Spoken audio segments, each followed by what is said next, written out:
Hey, thanks for joining us on our video series. Trying to tackle that question with everything that's going on about AI and these continual AI tools promising transformation for hotels, but never really addressing, is the hotel actually ready for it yet? So we wanted to get into part of those discussions and really opening up to our partners who each have their areas of expertise. And so it's great to have you join us. We've got some very specific questions around that broad theme, but tailored to your areas and user guest area of expertise. So let's just dive straight into it and see what comes out of this discussion. But as always, I'm sure it'll be fascinating. So let's get into the first question.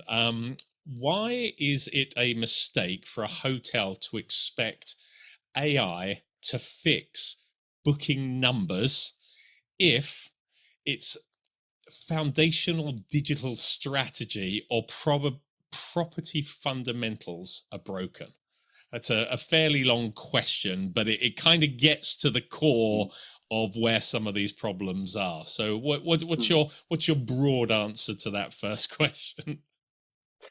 Great question. So first of all, great. Well, thank you for having me, and You're welcome. great to do the session.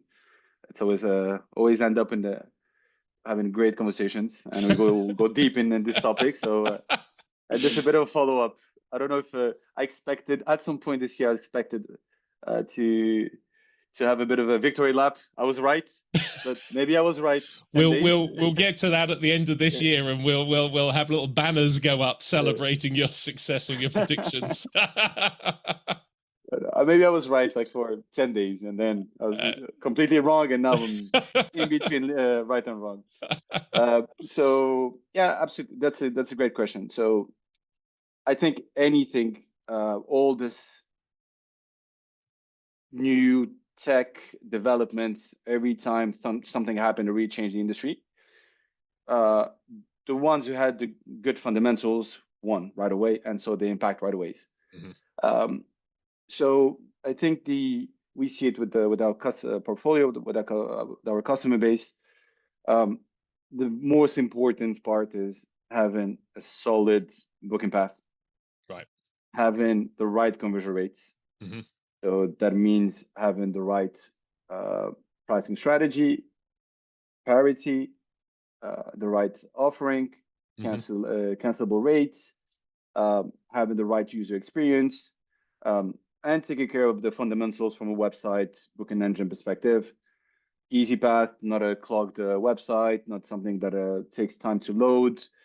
The right choice of booking engine, how you displaying your pictures, and then also that's on a website. And obviously reviews will always have a huge impact. Yeah. So nowadays, how many users will choose to book less than 4 stars reviews, less than 8.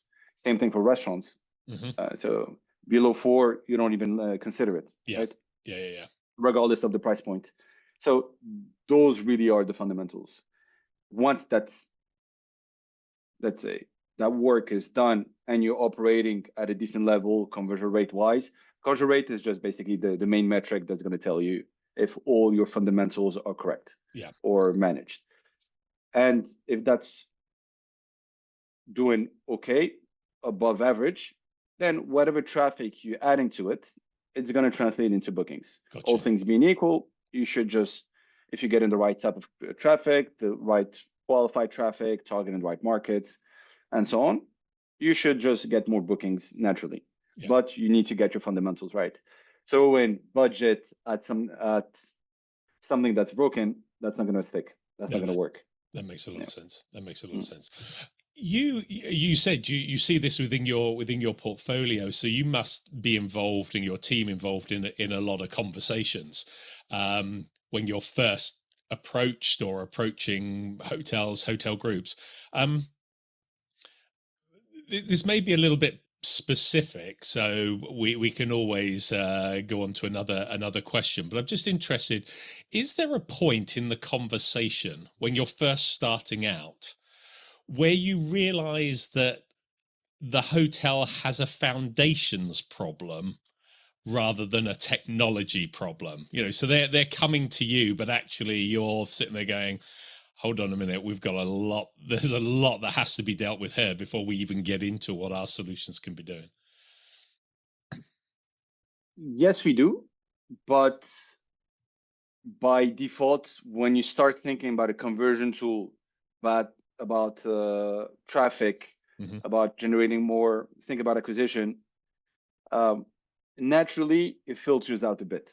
Okay. A lot of the type of properties. Others, let's say at the lower end, you think hotels that don't even have a booking engine.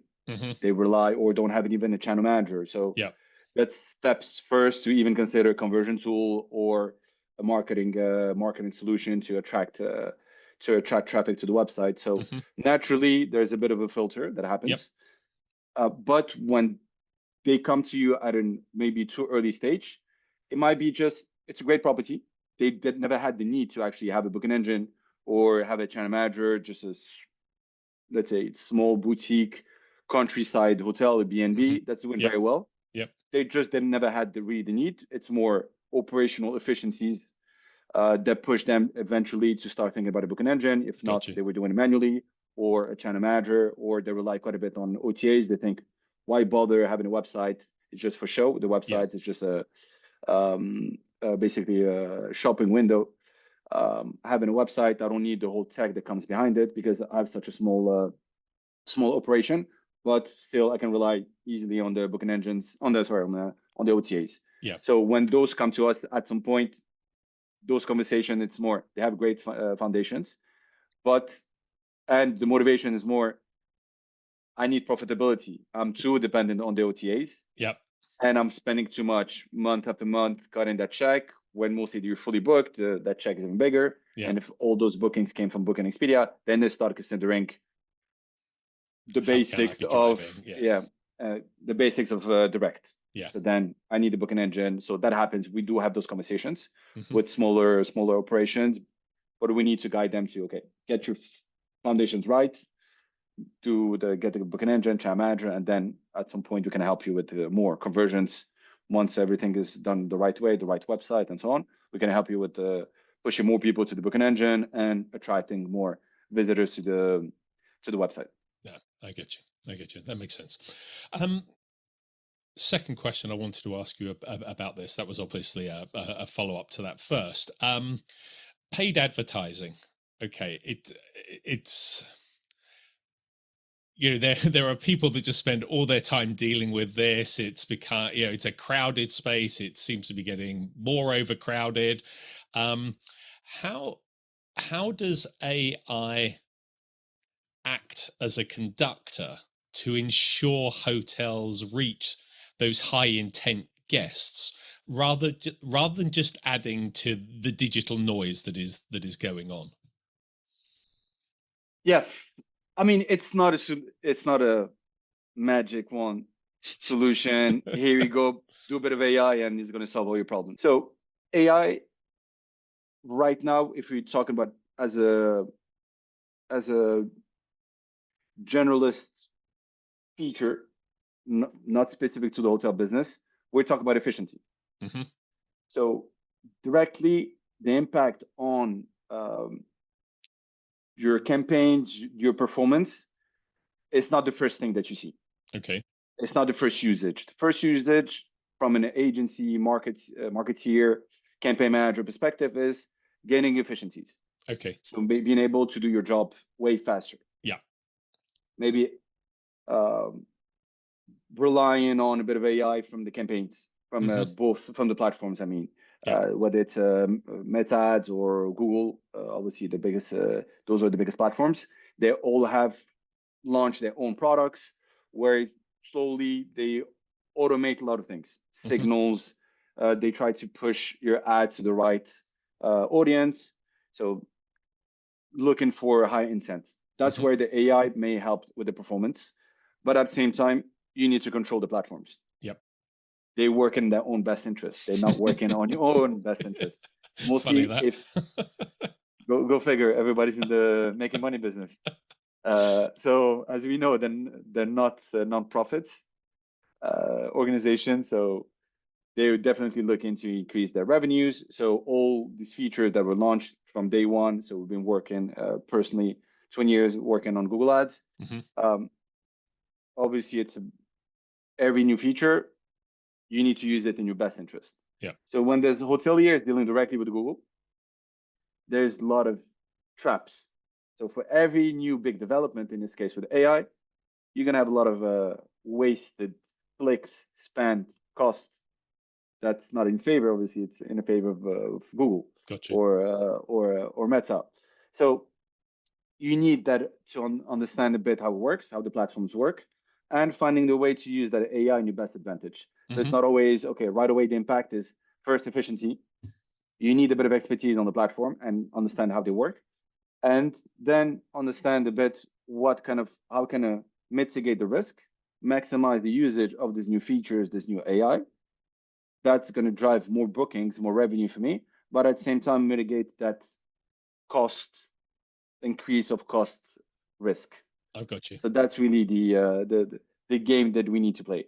And I think it's for every new enhancement of platforms, of new big features, in this case with AI, we just need to find a way to use it in our advantage. But it's not always as straightforward as we would think. All right, I click on let's say AI Max, the new feature, the new Google feature. I click on it, launch that campaign, and I see bookings coming in. It's not that simple. Well, I was going to ask that actually. It's like, are there aspects where you see, are there certain elements where you see hotels maybe most commonly misfire, even when the AI is doing its job correctly? There's something hotel side, should I say? Well, yeah, misalignment between the brand, whatever the AI is producing, is it really aligned with the branded guidelines? Okay. And even things that agencies cannot 100% control. PMax, for instance, PMax campaigns, even Facebook does it quite a bit. I'm that old, so I still say Facebook. I don't call it Meta ads. It's always going to be hard for me to call it Meta ads. But they would, for instance, you give it all your assets. It's supposed to be automated, but that combination of assets, copy that's kind of pushed, you still have an impact on the copy that's being displayed. But the combination of different copies with the image, with the offer, with what's live on the website, there could be quite a bit of misalignment. So we do see that happening quite a bit. Yeah. There'd be disconnect, maybe showing something that's an offer that's not even live anymore, right? Or benefits, or talking about let's say a little group of hotel, you can pick up information from a second hotel. So you need to really be close to it. That's why a lot of hotels still rely on agencies, on either agencies or tech companies that can avoid all these mistakes and know how to navigate the platforms. So directly managing hotels, going directly with the platform, yes, sounds good, but there's quite a bit of time that need to be spent on those. So there's still a lot of mistakes that can happen with the AI. And ourselves internally, we use quite a bit of AI within our platform for specific features. When we have an ad studio, creation of all the assets, the banners and everything, we still need to keep an eye on it, using another AI actually, to make sure that it's not creating content that's nonsense. Yeah. It can have a bit of a delirious content that can be created by the AIs, and it still happens. Right. So you need to stay close to it.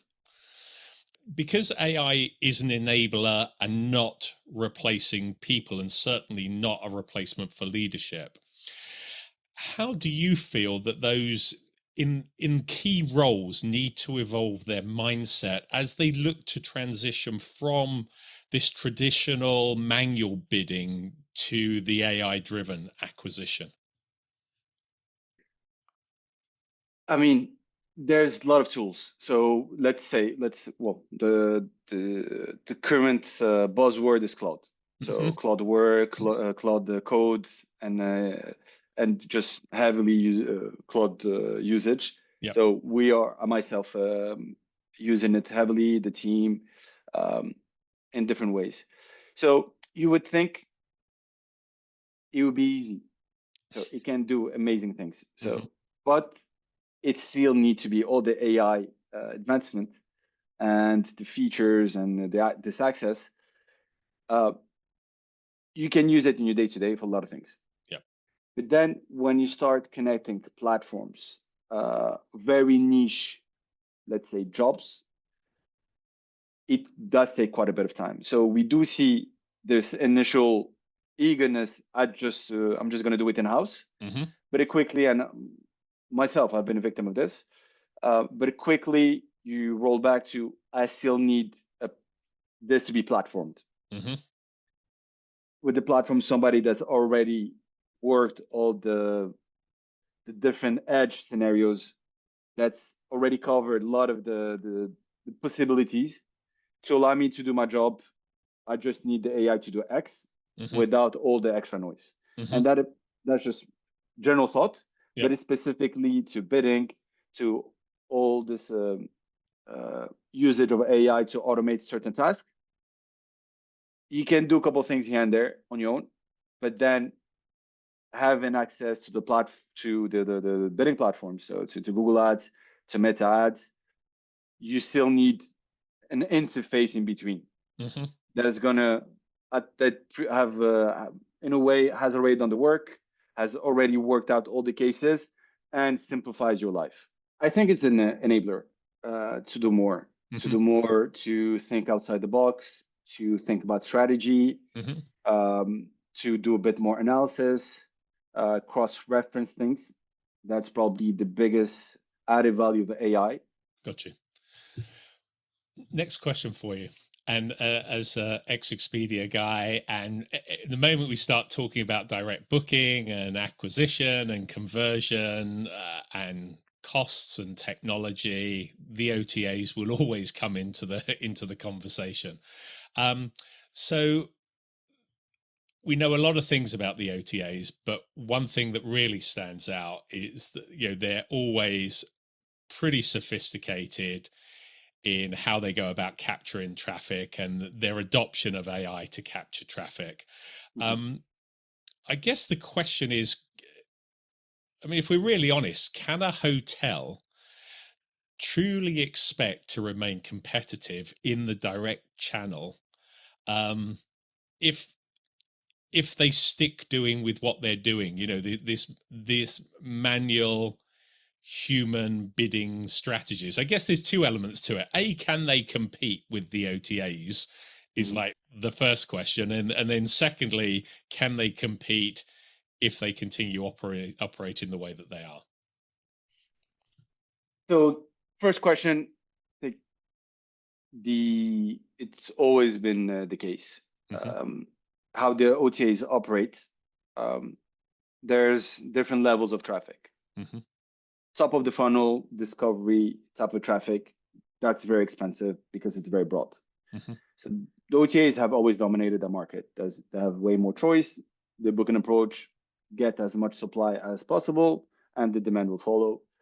That has been their approach. And you land on their website. They're the first one to innovate and not send the traffic to the hotel page, but send you to the destination page or a bit filtered page, so search results page.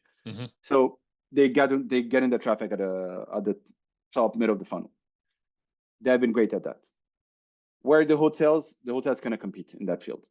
The one hotel offers one option in its destination in one neighborhood, or in a group of hotels they have multiple hotels. So aside from the chains, obviously. So the hotels where they were able to compete was really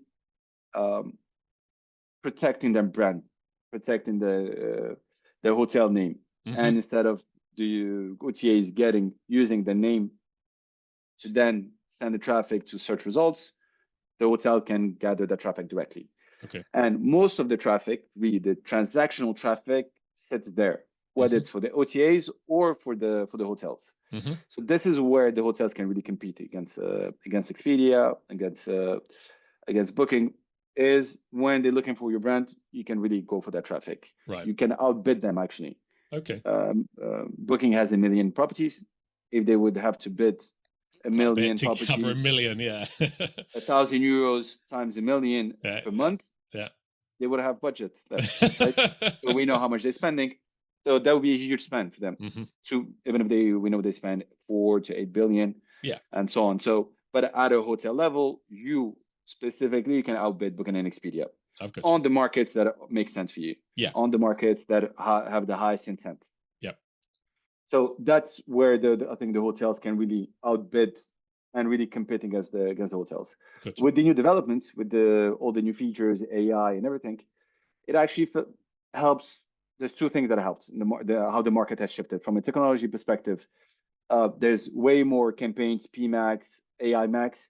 They are can go for super qualified traffic and still be a bit more generic. So you can still appear in your destination, whereas before you had to bid on London hotel, super expensive keyword, very hard to appear there. You compete against not just OTAs, but TripAdvisor, Kayak, Trivago.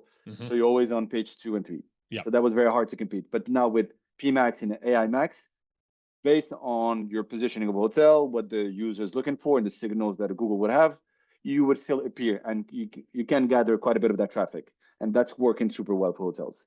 So that was one big pro for hotels. Actually, they started getting more traffic.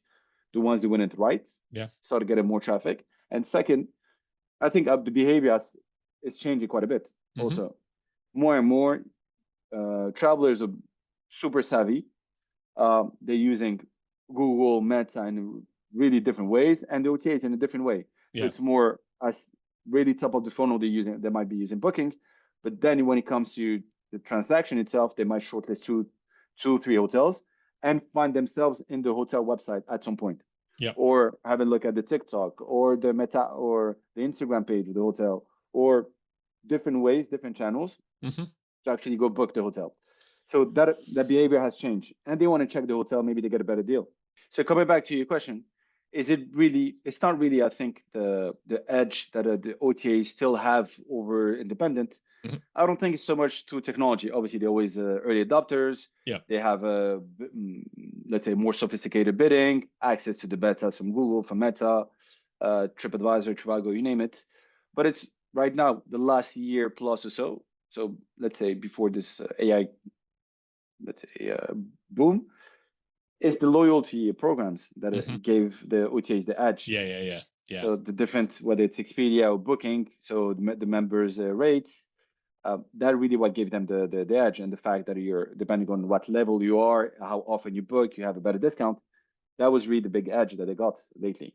Yeah. You always will need OTAs. I'm not a believer of 100% direct bookings. If that happens, good for you. But you depend a lot on that traffic as well. That organic traffic, the fact that you're listed on Booking and Expedia, you do well, you have the good ratings, good reviews. You will naturally have a lot of traffic to the website thanks to the OTAs. And in low season, I'm sure all hotels love the OTAs. Yeah, I bet. In high season, way less, obviously. Yeah. But that's a strategy. So you just need to play the game with them and play the right way. Well, it's interesting. That leads us on really well to the final question. How can AI-powered acquisition help that well-run hotel to pivot faster than their competitor, who is still managing their ads, that typical weekly, monthly manual updates? Very good question. And well, it is a feature that we offer to the Ads Plus and to the platform, but this is, I think, general knowledge. The way that the hotels can do this is using the AI, is being close to their own data and being able to cross-reference that data. Seeing your occupancy levels, your current booking behavior that's shifting, that's your first signal, how people are booking your hotel right away. So regardless of the channel, so as a whole, your website, how's your website operating? And you see the differences per market. And those are quite obvious. And 1 week to another, it really shifts. So it could be a high seasonality for X markets, but maybe you get a lot of cancellations. Let's say the US, you start to have a lot of cancellations coming from the US. If you're a hotel in the other part of the world, maybe in Asia. So those happen quickly. And the first signal is your website. So if you're able to utilize AI to cross-reference your booking levels, your occupancy levels, the booking behavior, your website traffic, and analyze the conversion rate fluctuations at a market level, then you can really adapt quickly to macro environment. For instance, like you said it perfectly, we see a shift in short hold in terms of crisis. We've seen it with COVID. Nobody books it ahead of time. You don't know what's going to happen. If certain airports will be shut, their transition from Europe to the Asia has to go through Middle East a lot of times. So the war, for instance, has a huge impact on how people are traveling. Obviously, the impact on fuels. So maybe price of tickets will increase in destinations, mid-haul, short-haul, mid-haul destinations might be affected. So that you will see it right away with either your cancellations, you're going to see with the booking intents, maybe you start seeing much more local traffic. And that's what we've seen in during COVID, the increase of staycations. So but the first step is you will see it within your website. And the best way to do it is utilizing AI or some platforms, SaaS, like what we offer on AdsPlus, to pick up that information, to pick up those signals and adapt your copy, your content, your offers. If you get a way more staycations, last minute offers would make way more sense. Push people to book now, and instead of they would do a staycation just for the weekend, how can we push them to stay 2 nights instead of 2? So slightly change the behavior, but it comes first, reading the signals, understanding how things are shifting quickly. And the best way to do it would be running your data through the AI. Makes a lot of sense. Makes a lot of sense. I think on that note, I'm very conscious of your time. I don't want to hold you anymore, but that's been a very, very interesting conversation. And we will definitely come back to you at the end of 2026 to pick up on your predictions for this year and look at how we might need to tweak those for 2027. And hopefully sometime between now and that period, we'll be able to catch up with you again on at least one, if not 2 further discussions. But thank you once more. Always fascinating to talk with you about this topic. You know it so well. You kind of have so much knowledge and experience and expertise in this area. So it's always wonderful to hear your insights. It's really appreciated. Yeah, likewise, Trevor. Thank you so much for the time. And yeah, it'd be fun to see the level of what was right, what was wrong. But I'm sure I'll be as much wrong as I was right during the year. How things have shifted so much. Absolutely, so it'll be fun. Maybe there'll be a bit of a right, I guess, but I'm sure a lot there of wrong. will be. We look forward to revisiting on that. You take care. Perfect. Looking forward to it.